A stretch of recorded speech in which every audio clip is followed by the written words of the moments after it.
Good morning, students. I am Dr. S.K. Goyal from SPC Government College, Ajmer.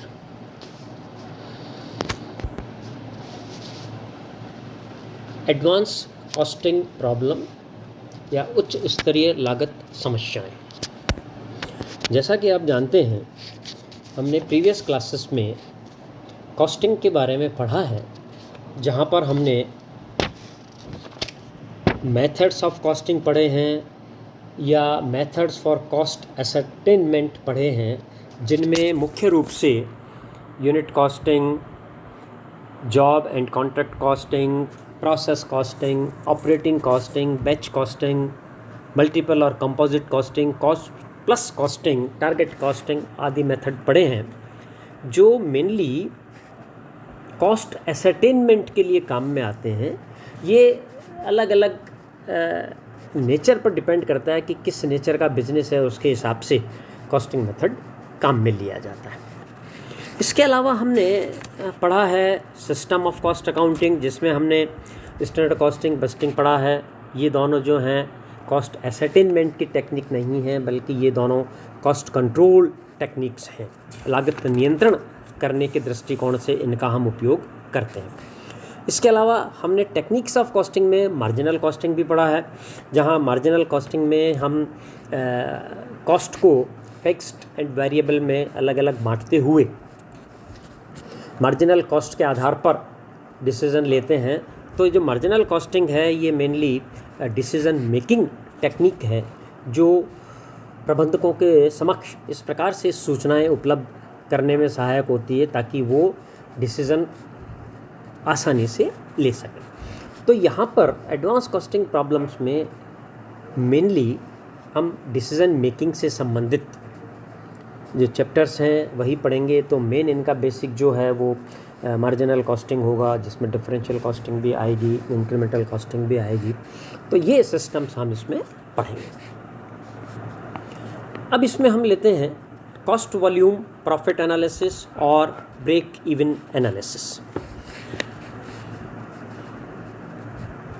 जैसा हमने previous classes में पढ़ा है, कॉस्टिंग में हम जो कॉस्ट को अलग अलग नेचर के हिसाब से बांटते हैं on the basis of function. हम उसको फैक्ट्री कॉस्ट के रूप में बांटते हैं, टोटल कॉस्ट बांटते हैं, और जो खर्चे हैं इसी तरीके से हम वेरिएबिलिटी के आधार पर फिक्स्ड, वेरिएबल, सेमी वेरिएबल इस तरीके से बांटते हैं। तो वो यहाँ पर हमारे काम में आएंगे। जो वेरिएबिलिटी के आधार पर हम खर्चे बांटते हैं वो यहाँ पर हमें काम में आएंगे।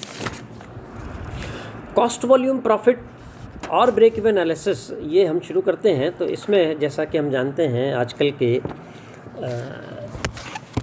युग में किसी भी व्यवसाय की सफलता का जो मापदंड है वो ये है कि वो कितना प्रॉफिट अर्न कर रहा है, क्योंकि बिज़नेस का उद्देश्य भी लाभ कमाना ही होता है। तो नेचुरली उसकी सफलता का मानदंड भी लाभ ही होगा कि वो कितना लाभ कमा रहा है। और जो लाभ की मात्रा है, वो लाभ की मात्रा मेनली इनकम और एक्सपेंडिचर्स पर डिपेंड करती है कि आपने मोटा तौर पर कितनी आय प्राप्त करी, उनमें से कितने खर्चे हुए वो घटा दें तो लाभ होगा। ये जो लाभ फैक्टर है, ये जो लाभ की राशि है, ये विभिन्न फैक्टर्स, विभिन्न कारकों पर निर्भर करती है, जिनमें अगर हम मोटे तौर पर कहें तो जो मैन्युफैक्चरिंग कंसर्न्स हैं, उन मैन्युफैक्चरिंग कंसर्न्स में जो प्रॉफिट है वो कॉस्ट और सेलिंग प्राइस इस पर डिपेंड करता है। तो मेन फैक्टर हो गए कॉस्ट, सेलिंग प्राइस। इसके अलावा वॉल्यूम ऑफ सेल्स, कि हम कितनी मात्रा में विक्रय कर रहे हैं। कॉस्ट में दोनों तरीके की लागत शामिल होती है, वेरिएबल कॉस्ट भी आएगी, फिक्स कॉस्ट भी आएगी। इसका भी एक बड़ा रोल है, क्योंकि हमारा जैसे प्रोडक्शन लेवल अगर कम होगा, तो प्रोडक्शन लेवल जितनी हमारी कैपेसिटी है उससे अगर हम कम पर काम करेंगे तो जो फिक्स्ड कॉस्ट पर यूनिट है वो इंक्रीज़ हो जाएगी। तो ये भी एक बहुत बड़ा फैक्टर होता है कि आप किस लेवल पर प्रोडक्शन कर रहे हैं, आपकी जो कैपेसिटी है उसके कितने ऑपरेटिंग लेवल पर आप काम कर रहे हैं। क्योंकि जो फिक्स्ड कॉस्ट्स हैं उसके बारे में आप जानते हैं, ये समय से संबंधित होती है और इसका प्रोडक्शन लेवल से संबंध नहीं है। जितनी मिनिमम होनी है वो तो होगी ही। तो अगर हम मैक्सिमम यूटिलाइजेशन करें हमारी कैपेसिटी का, तो जो फिक्स्ड कॉस्ट पर यूनिट है वो रिड्यूस हो जाती है। तो इस तरीके से हम कह सकते हैं कि जो किसी भी संस्थान का लाभ है वो लाभ लागतों, मूल्यों और मात्रा के पारस्परिक प्रभावों का फलन एवं परिणाम है। The profit is a function and resultant of the interplay of cost, price and volume. इन तीनों चीज़ों पर ये निर्भर करता है। अब तीनों चीज़ों पर भी कैसे निर्भर करेगा कि अगर हमारा प्रोडक्शन लेवल जैसे मैंने आपको बताया कम हो जाएगा तो per unit fixed cost increase हो जाएगी तो हमारा लाभ कम हो जाएगा। अगर हम प्रोडक्शन लेवल हायर रखेंगे तो प्रोडक्शन लेवल हायर रखने पर हमारी जो फिक्स्ड कॉस्ट है वो पर यूनिट कम हो जाएगी तो हमारा प्रॉफिट बढ़ जाएगा। इसी प्रकार से अगर हम सेलिंग प्राइस इंक्रीज़ करें और बाकी सब चीज़ें अपरिवर्तित रहे तो हमारा प्रॉफिट इंक्रीज़ हो जाएगा। या हमारी जो कॉस्ट है उस कॉस्ट में हम कमी करें तो हमारा प्रॉफिट इंक्रीज़ हो जाएगा, या कॉस्ट इंक्रीज़ होती है तो प्रॉफिट लेवल कम हो जाएगा। तो इस तरीके से ये जो तीनों फैक्टर्स हैं लागत, मात्रा और मूल्य, इनके अंतर संबंध ही अंतोतगोतवा एक व्यवसाय की लाभ संरचना को या प्रॉफिट के स्ट्रक्चर को तय करते हैं। तो इस प्रकार से जो कॉस्ट वॉल्यूम प्रॉफिट एनालिसिस है या जो ब्रेक इवन एनालिसिस है वो एक ऐसी तकनीक है जो इस संबंध के अध्ययन में सहायक होती है। इन तीनों के संबंध के अध्ययन में सहायक होती है। अब इसमें भी ये इंटर रिलेटेड है।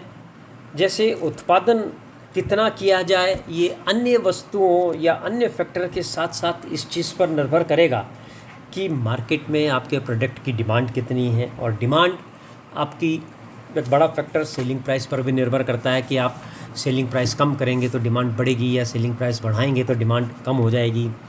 ठीक है।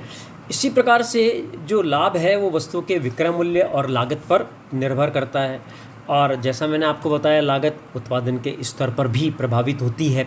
उत्पादन का स्तर हमारा कैपेसिटी से हम कम कर रहे हैं तो जो है कॉस्ट बढ़ जाएगी, या हम मैक्सिमम कैपेसिटी पर काम में ले रहे हैं तो कॉस्ट कम हो जाएगी।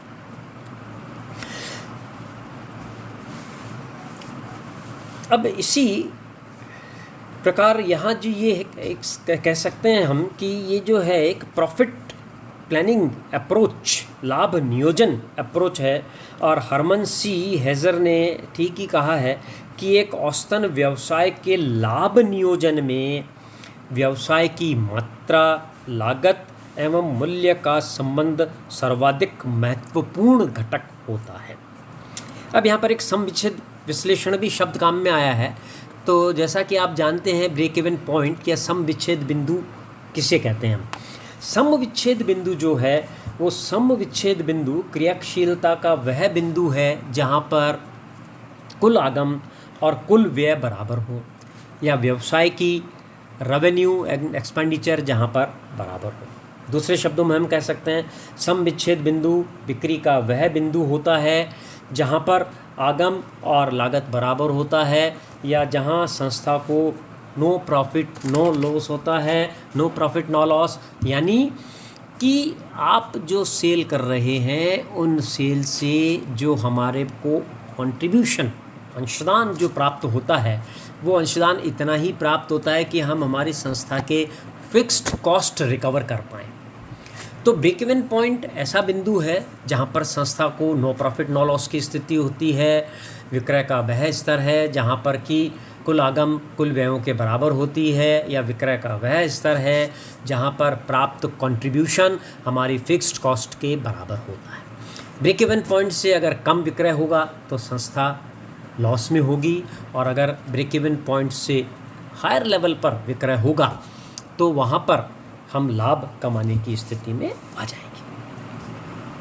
अब objective of cost volume profit analysis, लागत मात्रा लाभ विश्लेषण के उद्देश्य क्या हैं।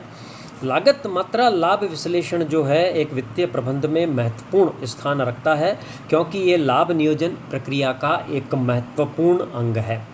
यहाँ पर लागत मात्रा और लाभ के आपसी संबंध और बिक्री में किसी भी परिवर्तन का व्यवसाय की लाभदायकता पर प्रभाव का ज्ञान या नॉलेज प्रबंध को लाभ नियोजन एवं नियंत्रण में सहायक होता है। सामान्यतः लागत मात्रा लाभ विश्लेषण से प्रबंधकों को निम्नलिखित जो सूचनाएं हैं या जानकारियां हैं वो प्राप्त होती हैं, जैसे विभिन्न उत्पादन स्तरों पर उत्पादन लागत एवं लाभ की क्या मात्रा होगी, विक्रय की वह कौन सी मात्रा होगी जहां पर उत्पादन की स्थायी और परिवर्तनशील लागतें विक्रय मूल्य के बराबर होंगी, जैसा मैंने आपको बताया इसे हम ब्रेक इवन पॉइंट भी कहते हैं।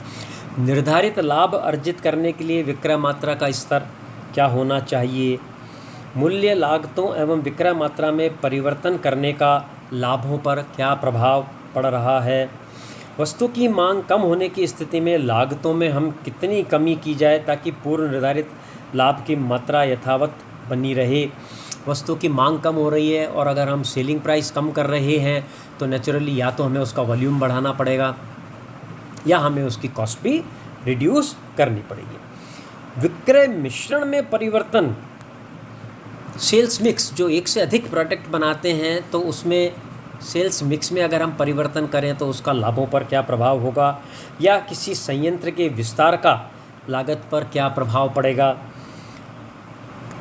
किसी वस्तु की बिक्री या किसी संयंत्र का परिचालन बंद कर दिया जाए तो उसका लागत और लाभों पर क्या प्रभाव होगा। तो इस प्रकार हम देखते हैं कि लागत मात्रा लाभ विश्लेषण प्रबंध के लिए एक अत्यंत ही उपयोगी है, क्योंकि यह संस्था के लाभों को प्रभावित करने वाले घटकों के आपसी संबंधों के बारे में सूक्ष्म रूप से आपको जानकारी से अवगत कराता है।